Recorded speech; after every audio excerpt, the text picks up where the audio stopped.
Logikada ой жүгүртүүнүн үчүнчү формасы бар. Бул түшүнүктөр биринчи формасы болсо, билдирүүлөр экинчи формасы болот. Анан эң ошол жогоркураак формасы, эң эмес, эми жогоркураак формаларынын бири дагы үчүнчүсү бул жыйынтык чыгаруу деп аталат. Жыйынтык чыгаруу бул ошол эле чечим кабыл, жок, жыйынтык чыгаруу биз күнүмдүк турмушта аябай көп эле жыйынтыктар чыгарабыз. Ошондой эле баягы окуу жана түшүнүүдө, аналогияда, математика бардыгында эле жыйынтык чыгарабыз да. Ошол себептен бул жыйынтык чыгаруунун өзүнүн формулалары бар логикада. Туура жыйынтык чыгарыш үчүн ошол формулаларды биз сакташыбыз керек. Мисал үчүн карагыла, айлана чөйрөдө болуп жаткан кубулуштарга, нерселердин ортосундагы байланыштарга көңүл буруп, логикалык ой жүгүртүп жыйынтык чыгарсак, жашоодо көп ачылыштар болот. Төмөнкү окуяга көңүл буралы.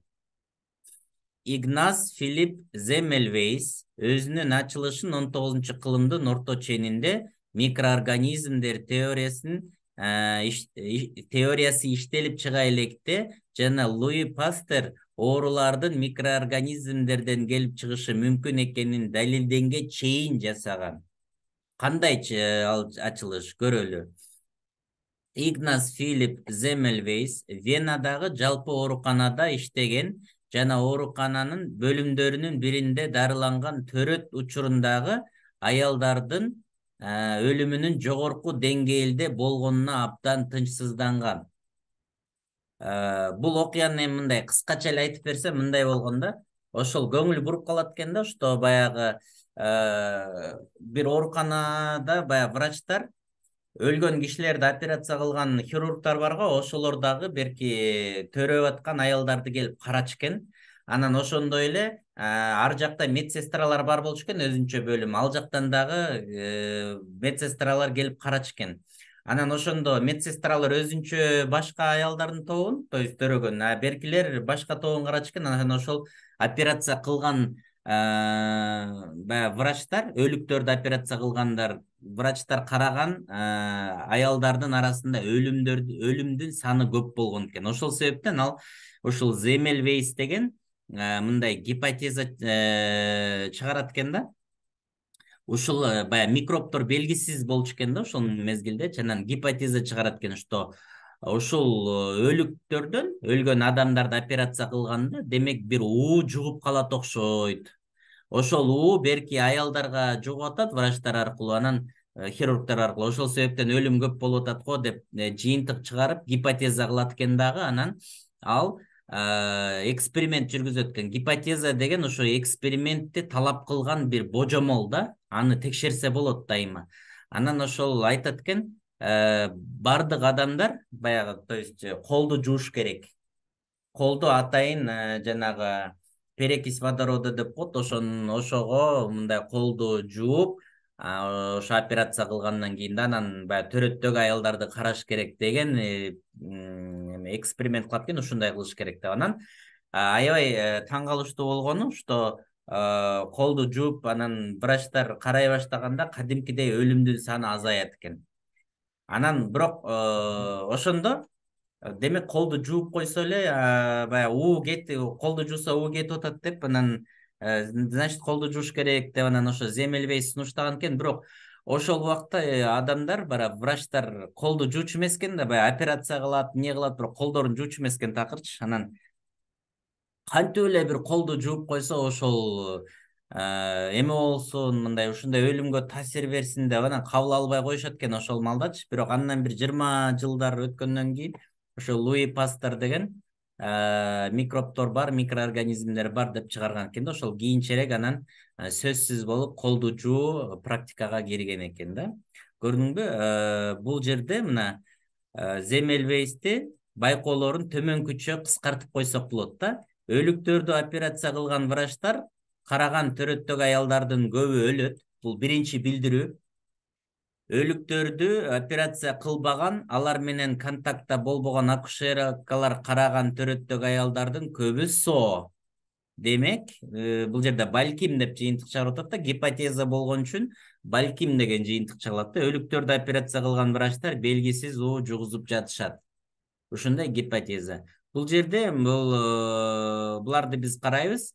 Ой жүгүртүүдө буларды силлогизмдер деп коет. Силлогизмдердин өзүнүн структуралары бар. Ошол эки билдирүүнүн натыйжасында биз үчүнчү жыйынтыкты чыгарабыз да.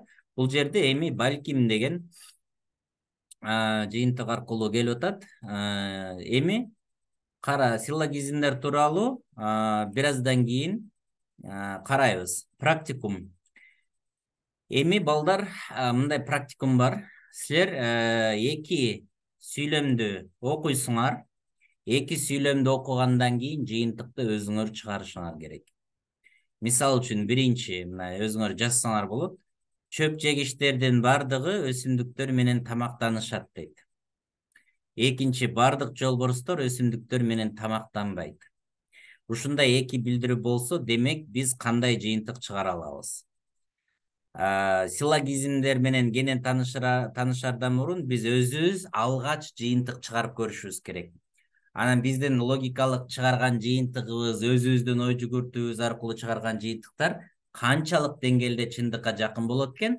Андан кийин силлогизмдер, атайын логиканын ыкмаларын, жыйынтык чыгаруу ыкмаларды үйрөнгөндөн кийин кандай жыйынтык чыгарып калабыз, өзүңөр байкайсыңар. Бул биринчиси. Экинчи тапшырма мына. Бардык отличниктер эки алышпайт.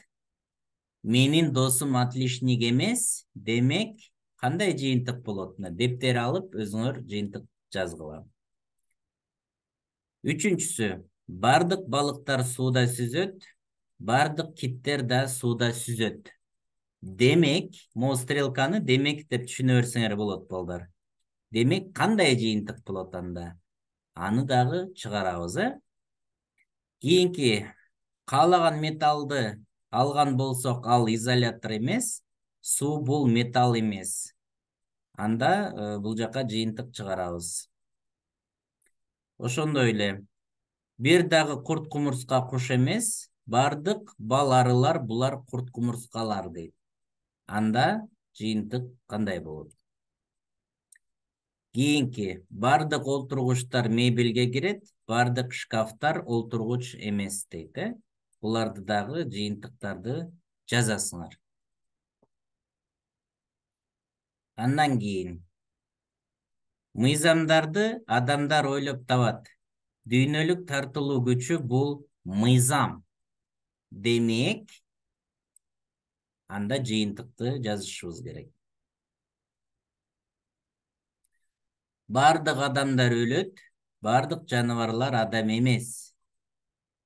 Демек, жыйынтыгыбыз бул жака кетет, Бардык олимпиада чемпиондору спортчулар, кээ бир кыргыздар олимпиада чемпиондору десе, кандай жыйынтык чыгара алабыз? Кийинки, бардык мектеп бүтүрүүчүлөрү экзамен тапшырышат. Акыркы курстагы студенттер мектеп бүтүрүүчүлөрү эмес. Демек, жыйынтыгыбызды чыгарабыз бул жака. Кийинкиси, бардык жылдыздар планета эмес, бардык астероиддер булар кичи планеталар. Демек, жыйынтыкты жазабыз. Дагы бар. Булардын бардыгын скриншот кылып, калгандарын, анан жыйынтыктарды чыгарат экенбиз. Андан кийин балдар канча туура, канча ката болду эсептешибиз керек. Эми балдар туура жыйынтык чыгаруу ыкмаларына токтололу дейт, Муну баштардан мурун туура жыйынтык чыгарганда силер жыйынтыктарды чыгарышыңар керек азыр.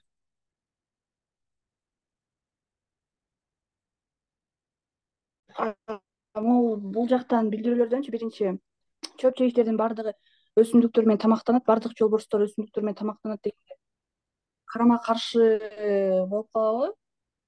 Азыр кайсы, биринчисиби, канчанчысы? Могулбу? Чөп жегичтердин бардыгы өсүмдүктөр менен тамактанышат дейт, Бардык жолборстор өсүмдүктөр менен тамактанбайт дейт. Бул жерде карама каршылык жок, себеби карама каршылуу мыйзам иштеш үчүн жолборстор булар чөп жегичтерге кирбейт да, чынбы?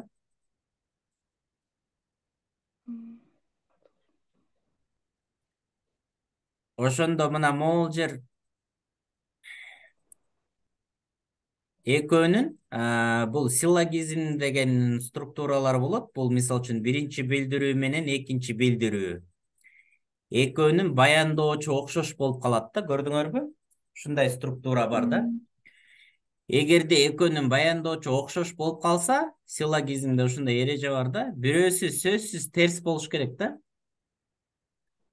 Ошол эгерде бирөө терс болсо, анда жыйынтык туура чыгарса болот. Мисал үчүн, чөп жегичтердин баардыгы өсүмдүктөр менен тамактанышат. Бул биринчи билдирүү. Экинчи билдирүү өсүмдүктөр менен тамактанбайт. Демек, бул жерден биз чын жыйынтык чыгарсак болот. Жолборстор демек эмне чөп жегич эмес деп жыйынтык чыгарылат да бул жерде. Өзүнүн силлогизмдин эрежелери бар.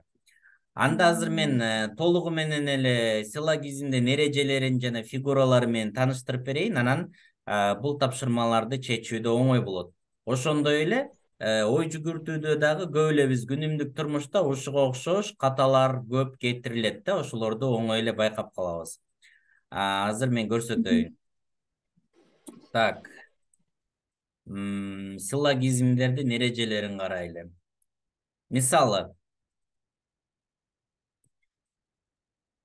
силлогизм же дедуктивдүү жыйынтык чыгаруу дегенибиз бул эки сүйлөмдөн үчүнчү жыйынтык сүйлөм келип чыгат. Ошол эле кезде алгачкы эки сүйлөмдүн бирөөсү сөзсүз жалпы билдирүү болуш керек. Жалпы билдирүүлөрдүн түрлөрүн өттүк эле го. Ошол субъектиси жалпы болуш керек экөөнүн бирөөсү. Мисалы карайлы. 10 А класстын баардык окуучулары 4-5ке окушат. Бул жалпы билдирүү. Асан 10 А класста окуйт. Бул жалгыз билдирүү да. Демек, Асан 4-5ке окуйт деп жыйынтык чыгарабыз. Бул дедуктивдүү ыкма. Жалпы, эгерде жалпы чындык болсо, анда жеке көрүнүш чындык болот. Логикалык квадрат боюнча үйрөндүк эле го өткөндө. Бул ошондой мисалдарга кирет да. Мисалы, карайлы, силлогизмдердин түзүлүшү. Силлогизмдин курамына, ошо силлогизм дегенибиз бул баягы бирөө жалпы билдирүү болот, биринчи сүйлөм. Экинчи сүйлөм жеке же жалпы болушу мүмкүн, ал делечи, ошондой учурлар болот. Бирок ошо эки сүйлөмдүн бири сөзсүз жалпы болуш керек. Эми карайлы. Силлогизмдин курамына эки билдирүү жана бир жыйынтык кирет. Билдирүү жана жыйынтыктардын курамында терминдер болот. Терминдерди бир аз үйрөнгөнбүз. Терминдер баягы субъект, предикаттар да. Терминдер деп билдирүү жана жыйынтыкка колдонулган түшүнүктөр аталат. Терминдер үчөө болот. Бул жерде силлогизмдерде 3 термин болот. Биринчи кичи термин деп аталат. Экинчиси чоң термин. Үчүнчүсү орто термин деп коет. Кичи термин деп жыйынтыктагы субъект аталат. Мисалы, кичи термин дегенибиз жыйынтыктагы кичи көлөмү боюнча баягы баяндоочтон кичинекей болот да, көлөмү боюнча. Мисалы, аз көрөбүз. Аны S менен эле белгилеп коет. Анан чоң терминди P менен белгилейбиз. Анын көлөмү чоң болот, бул предикат. Анан орто терминди M тамгасы менен белгиленет. Бул латын тилинде medium деген сөздөн алынган, орто. Бизге мисал үчүн жалпы республикалык тесттин китебинде эле ачып карасаңар, ал жерде жазылып турат да, баягы сүйлөм толуктоолорду аткарыш үчүн окуучулар сүйлөмдөрдүн ичиндеги логикалык байланышты билиш керек деп турат. Ушундай сүйлөмү бар да аларда. Анан логикалык байланыш деген эмне деген суроо туулат, бирок ал жерде жооп берилбейт. Логикалык байланышты мына азыр үйрөнөсүңөр. Логикалык байланыш деген бул биринчи билдирүү менен экинчи билдирүүнү байлап турган орто термин. Ошол логикалык байланыш. Байланыштардын көп түрү бар, мына ошолордун бириси бул орто термин. Мисалы карайлы. Күн системасындагы бардык планеталар күндү айланат. Бул биринчи билдирүү. Ошондо муну М, П деп жазып койсо болот да. Мисалы үчүн күн системасында бардык планеталар дегенибиз бул термин. муну логикада жөн эле м деп белгилеп коет. Күндү айланат дегенибиз бул предикат. Муну п деп белгилеп коебуз. Эми Венера күн системасындагы планета дейт. Венера дегенибиз бул S болот, субъект. Күн системасында планета дегенибиз бул орто термин. Мына биринчиде үстүңкүдө бул жерде айтылды, экинчи билдирүүдө болсо бул жерде айтылып атат. Ошондо М деген П, С деген М деп мындай формуласы бар да. Демек Венера күндү айланат деп жыйынтык чыгарылат да. Себеби бул жерде күн системасында планеталар менен бул жерде да күн системасында планета деген окшош болгондо математикада баягы кыскартуу деген бар го. Окшошторду кыскартып жиберсек, Венера күндү айланат деген эле билдирүү калып атат мына бул жерде. Көрдүңөрбү? Мына күн системасы, анан бул жерде да күн системасы. Мына күн системасында бардык планеталар, анан экинчи билдирүүдө күн системадагы планета. Ушул эко ортосунан мындай сызыкты сызып койсок, бөлчөк сыяктуу болуп калат да, бул менен бул кыскарып кетет. Анан Венера күндү айланат деген эле билдирүү калып калат. Силлогизмдердин аксиомасы. Азыр биз булардын фигурасына атайын силлогизмдердин фигурасы деп коет. Z деген тамга, S деген тамга сыяктуулар бар, азыр көрөсүңөр. Ага чейин силлогизмдердин аксиомасын карайлы. Мисал үчүн мына карай турган болсок, S дегенибиз мына M'дин ичинде жайгашып атат. М болсо П'нын ичинде жайгашып атат. С дегенибиз бул карандаш дейли, мисалга алсак. М дегенибиз бул пенал, П сумка болсун дейли. Жөнөкөй сөз, мындай колхозный, айылский сөз менен түшүндүргөндө да. Ошондо мисал үчүн карандаш эгерде пеналдын ичинде болсо, пенал сумканын ичинде болсо, анда карандаш сөзсүз сумканын ичиндеги деп биз жыйынтык чыгара алабыз да. Бул силлогизмдер деген ошол пенал ошол карандаш менен ручканы байланышып туруп атат. Бул ушул орто термин деп коет ушуну. Бул эки жолу кайталанат да, баягы күн системасында планета, анан күн системасында планета деп жогоркуда эки билдирүү кайталанды, ошол пенал сыяктуу да. То есть ал өзүнүн ичинде бул карандашты камтып туруп атат. Эгерде мисал үчүн мына экинчи могу сүрөттү карай турган болсок, М бул пенал болчу. Так, могул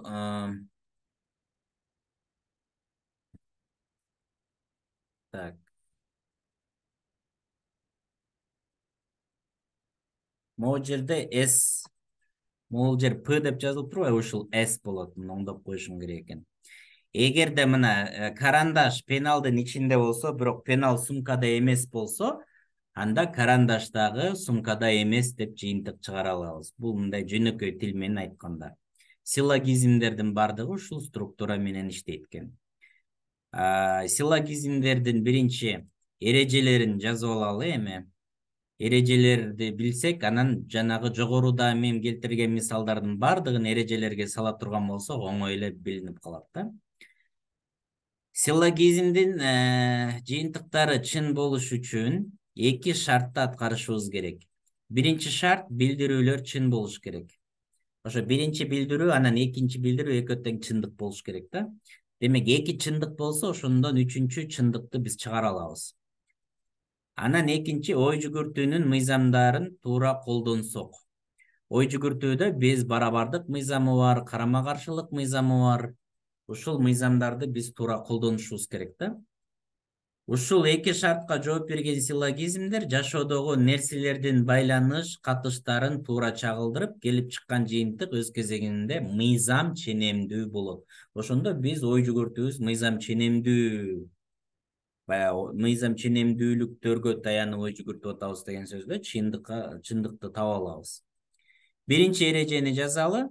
Силлогизмде 3 билдирүү жана 3 термин болуш керек дейт. Бул эмнени түшүндүрөт? Мына түшүндүрүп берем. Биринчи, силлогизмде 3 билдирүү, анан 3 термин болуш керек. Мисалы, 5-А класстын окуучулары, мына бул субъект да, S деп турат, мына бул субъект, сабакка дайыма кечикпей келишет.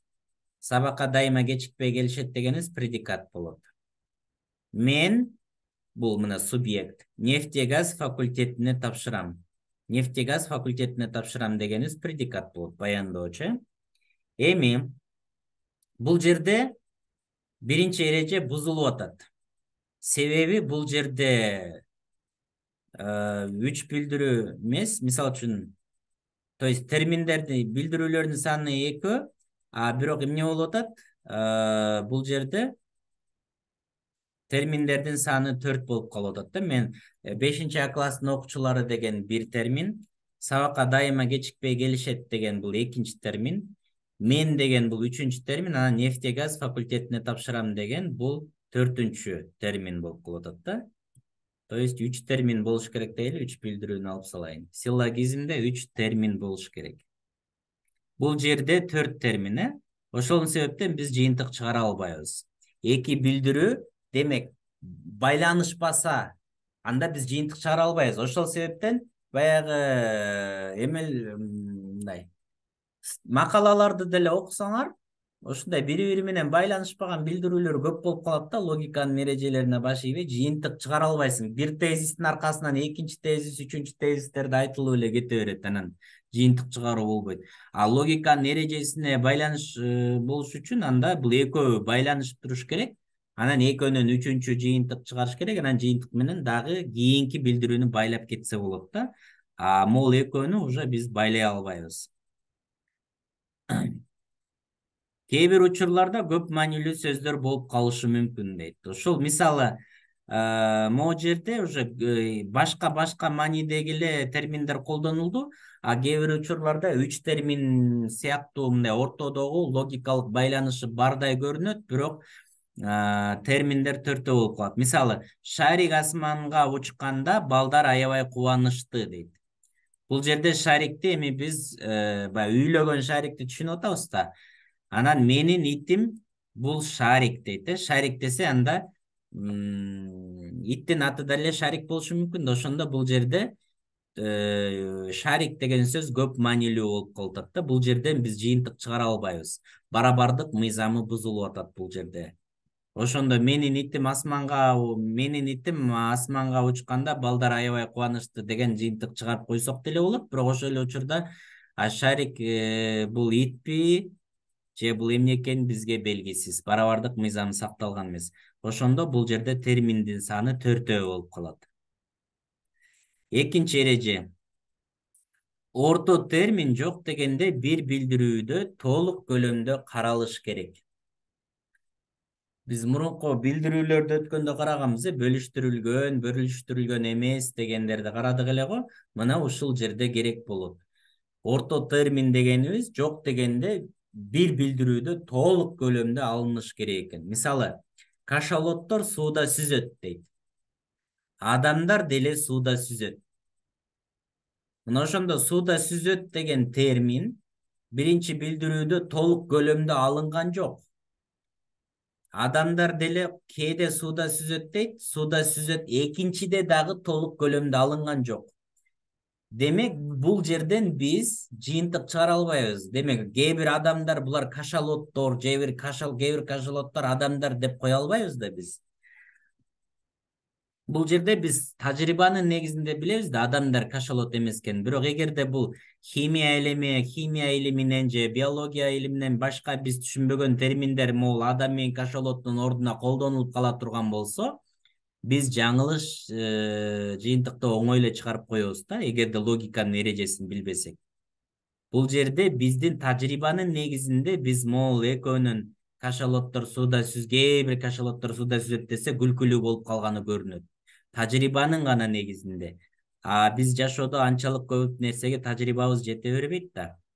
Ошондуктан биз логиканын эрежесин билсек, анда дайыма туура жыйынтык чыгарсак болот экен да, мондай структуралар берилсе. Кийинки, демек бул туура эмес экен, толук көлөмдө алынган жокму? Сууда сүзөт, бөлүштүрүлгөн эмес деп коет да, бир кусогун эле алып атат да. Бардык балыкчылар балык кармаганды жакшы көрүшөт. Менин чоң атам дагы балык кармаганды жакшы көрөт. Демек, менин чоң атам балыкчы. Ушул жыйынтык туурабы же туура эмеспи?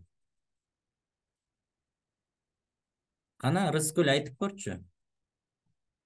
Бардык балык кармаганды жакшы көрүшөт. Менин чоң атамдан балык кармак жакшы көрүшөт. Жакшы демек менин чоң атам дагы жакшы көрөт болуп калабайбы агай? Балыкчы да, балыкчы деп айтса болот да. Болобу ушундай Ооба же болот. болбойбу? Болот. Азыр эле мен айткан логиканын эрежеси боюнча, могул балык кармаганды жакшы көрөт деген термин бөлүштүрүлгөн эмес, толук көлөмдө алынган жок. Бул могул эле мисалдан эч айырмасы жок да. Кашалоттор сууда сүзөт, адамдар деле суудан сүзөт десе, бул структурасы боюнча мааниси башка болгону менен структурасы менен бирдей да. Бардык балыкчылар балык кармаганды жакшы көрөт, көрдүңбү? Бардык кашалоттор сууда Агай, сүзөт. Окшош. Демек, могу жыйынтык туура бул эмес да. жактан субъекттин астында кванттар Бул жактабы? жок. Бардык балыкчылар деген астында кванттар турат го, ошону караганда бардык дегенде. А бул балыкчылардын бардыгы балык кармаган жакшы көрөт, бул чындык да, туурабы? Ооба. Менин чоң атам деле балык кармаган жакшы, бул балыкчыларга субъектке тиешелүү болуп атат. Бирок могу балык кармаганды жакшы көрөт деген терминди ала турган болсоң, ал бөлүштүрүлгөн эмес. Ал жерде бардык балык кармаганды жакшы көргөн бардык кишилер булар балыкчылар деген сыяктуу айтылган жок, көрдүңбү? Могу жерде толук көлөмдө алынган эмес. Ошол себептен могул жыйынтык ыктымалдуу гана болот да, ыктымалдуу. Же чын же жалган, гарантия жок. Ошондо силлогизмдин эрежеси сакталбаса, могу чыгарган жыйынтыгыбыз 100% гарантия жок. Чоң атам же балыкчы эмес. Бул жерде точно айта албайбыз да. Хотя могу экөө тең чындык. Мисалы үчүн чоң атам да балык кармаганды чын эле жакшы көрүшү мүмкүн, бирок ал балыкчы болушу деле мүмкүн, болбошу деле мүмкүн. Силлогизмдин эрежеси боюнча могу структура туура эмес да. Мындан биз жыйынтык чыгара албайбыз. Жетиштүү негиз жок да. Логиканын 4-мыйзамы мыйзамы сакталбайт. Себеби могу балык кармаганды жакшы көрөт деген термин толук көлөмдө алынган жок. Кийинки мына 3-мисалды мисалды карайлы. Бардык студенттер университетте окуйт. Асан дагы университетте окуйт. Демек, Асан студент. Чынбы же жалганбы? Жалган? Жок. Гарантия жок да. Себеби бул Түбүндө жерде жок. дагы баягы университетте окуйт деген термин толук көлөмдө алынган жок. Толук көлөмдө дегенде биз мындай билбейбиз да, бардыгы каралган жок да. Бардык университетте окугандар, булар бардыгы студенттер деген сыяктуу айтылган жок да, көрдүңбү? Ошол себептен могу университетте окуйт дегенде мындан биз баарын түшүнө албайбыз да.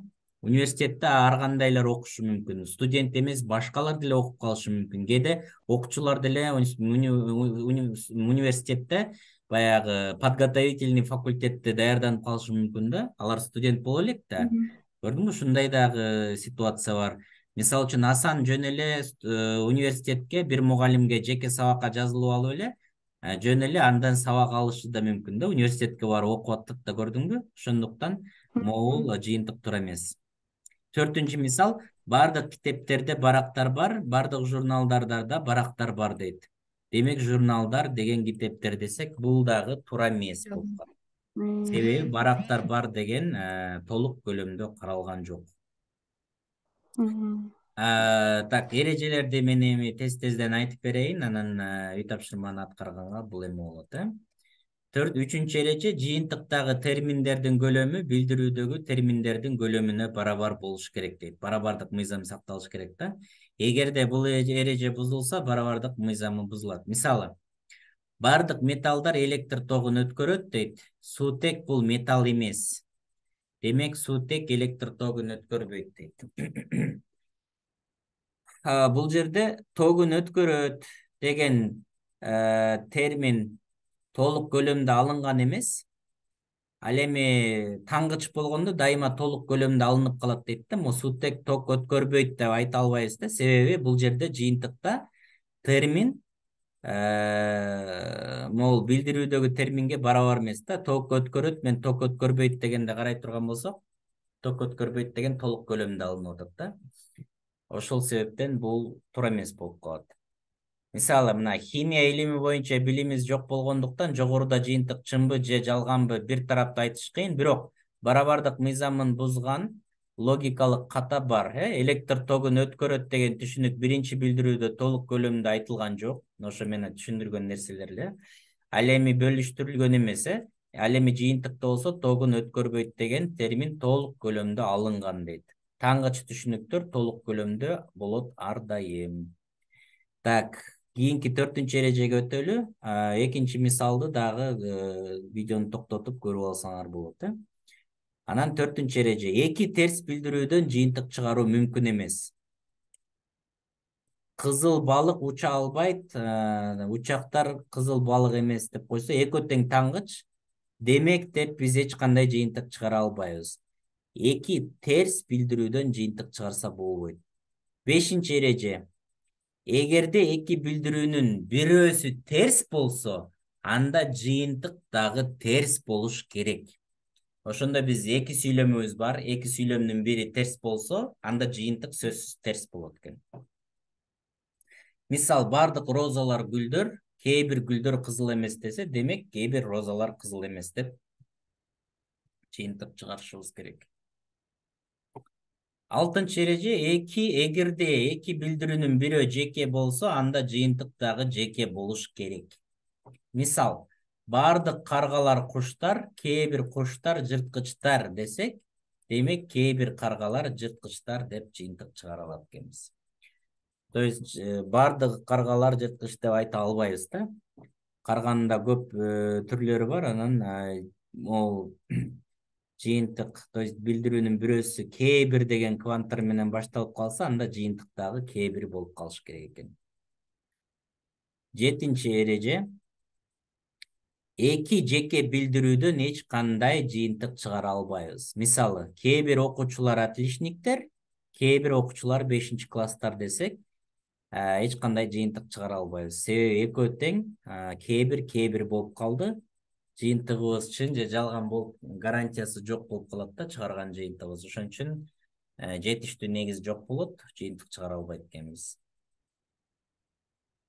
Так, анан силлогизмдин фигуралары деген бар. Мына азыр биз айткан ар бир сүйлөмдү, мисалы үчүн мына кайталанып атпайбы, мына кайталанып аткан термин кийинкиде мына биринчиде сүйлөмдүн ээси болсо, экинчи сүйлөмдө баяндач болуп калат да. Мисалы үчүн бардык планеталар күн системаны айланат.